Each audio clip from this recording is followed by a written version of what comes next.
अस्सलाम वालेकुम नाज़रीन, आऊं आहियां अनवर अली सोलंकी ऐं अवां ॾिसी रहिया आहियो सिंध शूज़ न्यूज़ टीवी।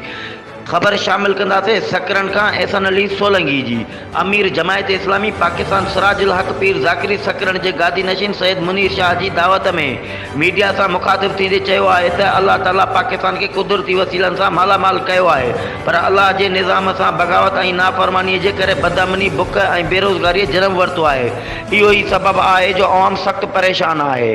हिन चयो त पाकिस्तान जी अदालतुनि में अंग्रेज़नि जो कानून राइज आहे, पर अल्लाह ताला जो कानून न आहे। व्याज के अल्लाह ताला हराम करार ॾिनो आहे, पर पाकिस्तान में व्याजी निज़ाम क़ाइमु आहे ऐं हुकूमत बि हर साल 33,000 अरब रुपया व्याज जी सूरत में अदा करे थी ऐं पाकिस्तान जी मईशत जो दारोमदार व्याज ते आहे ऐं इहो अल्लाह सां जंग करणु आहे। हिन वधीक चयो त असां वटि अंग्रेज़नि जे तय थियल पॉलिसीअ मुताबिक़ तइलीमी निज़ाम मुसलत कयो वियो आहे, जंहिंमें छोकिरनि ऐं छोकिरियुनि खे गॾु पढ़ायो वञे थो।